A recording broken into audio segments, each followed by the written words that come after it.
How does that look? Is my hair okay?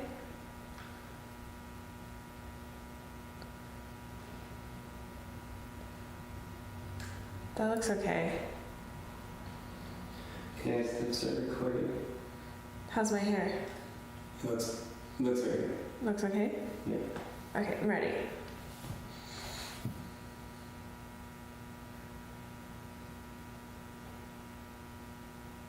Go? Go. Okay. Welcome back, YouTube. Now I'm going to show you how to make the flower arrangements with the wildflowers we picked on our walk previously. So, as you can see, I've laid out everything I need on my table. Stop. We didn't turn around that, did we? I did. Okay. Yeah. Okay. So we can start again. Does that look okay? I think so. Yeah. My hair? It's good. It's decent? Yeah, it's good. Okay, so you're rolling? Yeah. You're recording? Okay. Welcome back, YouTube. So now I'm going to show you how to make our arrangement with the wildflowers that we picked on our walk. So, my cameraman is going to show you everything that I've got on my table. As you can see, I've got everything laid out. I've separated the flowers so I can have a good look at them. And all you need is a bowl of water, scissors, and your arrangement vessel.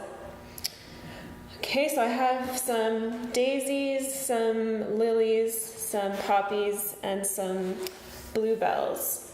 And the way that I do the arrangement is loosely based on the Japanese art of flower arrangement, Ikebana.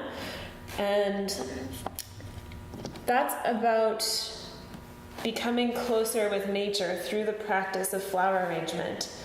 So my practice really relates to the land because I've chosen the flowers specific to this environment. So obviously I don't have any tropical orchids, things like that.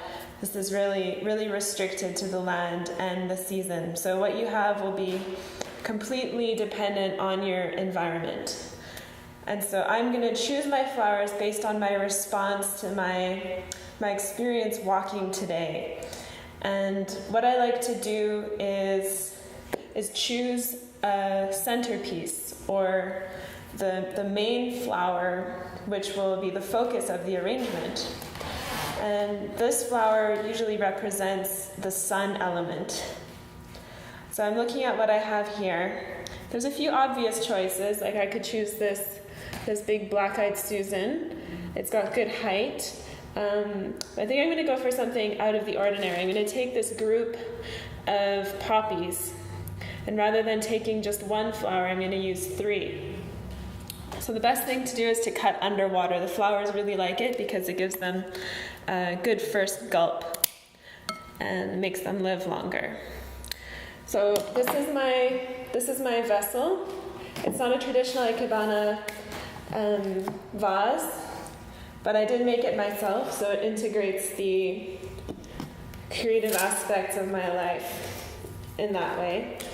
And I'm just going to use some tape, which again is not traditional, but it will help me solidify the composition of the flowers.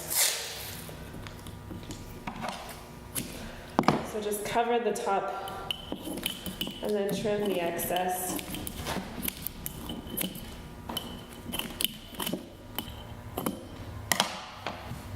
So coming back to my poppies, seem to have lost one here.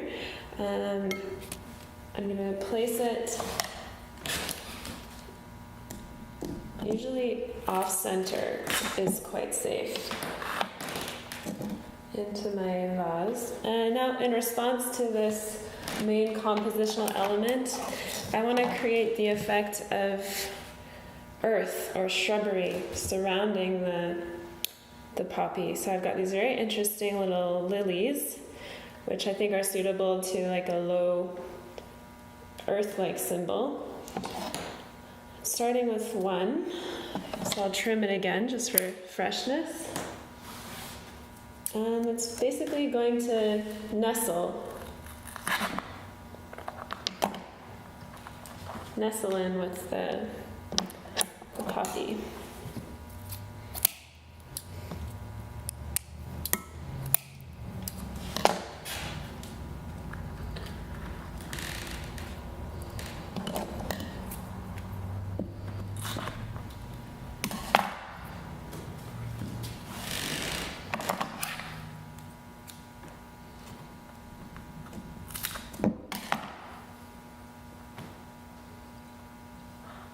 So you can adjust the height after the initial placement if something isn't sitting quite right.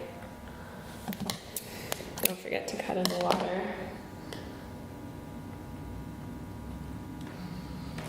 So we have our 2 main elements, the sun and the earth. I think I'm just going to fill this out a bit with some milkweed. And the other principle, which is important, is of minimalism. So the idea is to remove any superfluous elements. So I'm just looking at my stem here. It's quite beautiful. I'm just going to simplify it somewhat by trimming some, excess foliage. And anything dead, of course, you want to trim off because this is about making you feel good. And so you want to do things that look joyful.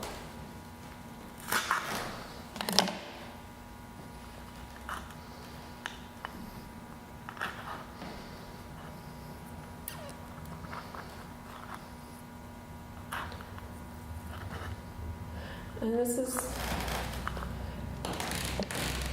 looking pretty good.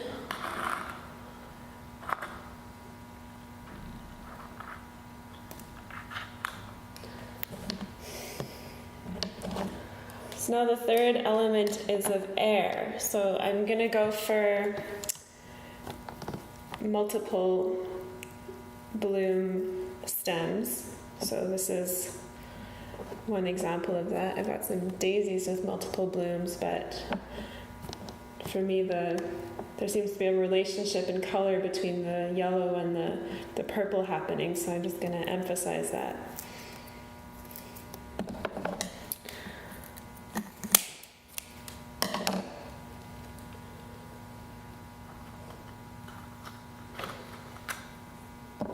And take off any dead blossoms.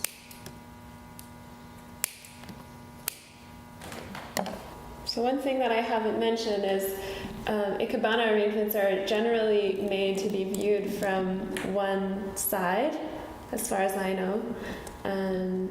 So I'm going to be working on this from my perspective, and I'll turn it around to show you. I'm going to put this in the center here so that I have a clearer view. And it can be very tempting to overcomplicate these arrangements. So I'm going to go through the process of reducing now, which is a very important stage in making. So yeah, I have kind of overdone this, but I have some masking tape to contend with. I want to cover that up. I mean no disrespect by calling this Ikebana because, as you probably know, this is a very traditional art form in Japan with centuries of history. So I make no claims to be an artist in that sense. I just think that it's a very good practice for your own spiritual well-being. So I'm just borrowing loosely. So I guess you could call this Americana Ikebana if you want.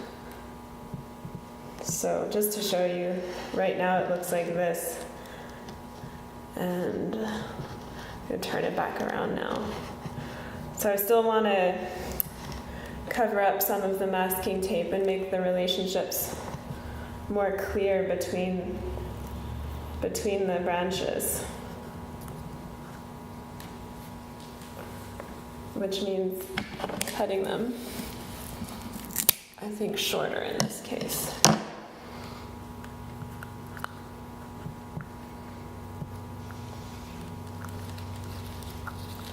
So we're almost done here.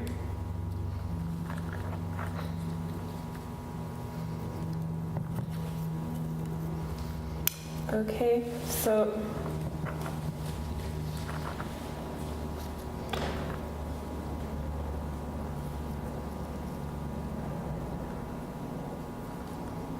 I think in the next segment I'm going to make my own ceramic Ikebana vase because my cup here is causing me problems.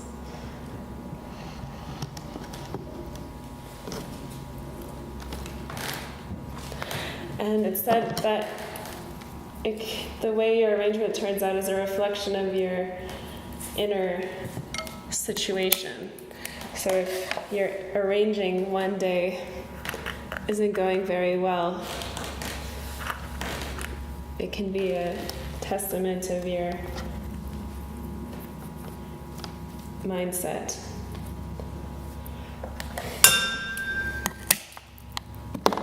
Which obviously is not very clear for me today. But that's a lesson in itself. So I'll just persist, and hopefully end up with something pleasing.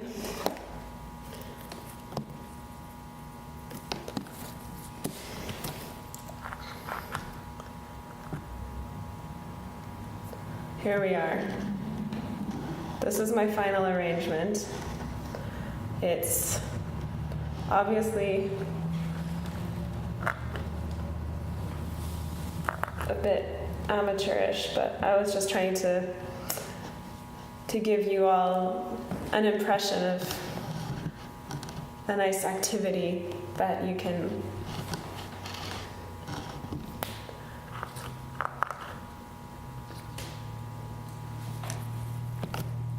Yes, I'm not satisfied with this, but hopefully this instructional video just gives you the basic principles that you can apply in your own practice, and hopefully you'll find this very enjoyable and relaxing. So thanks for watching, YouTube. Good luck with your flower arranging, and stay tuned for other videos from creativepracticing.ca.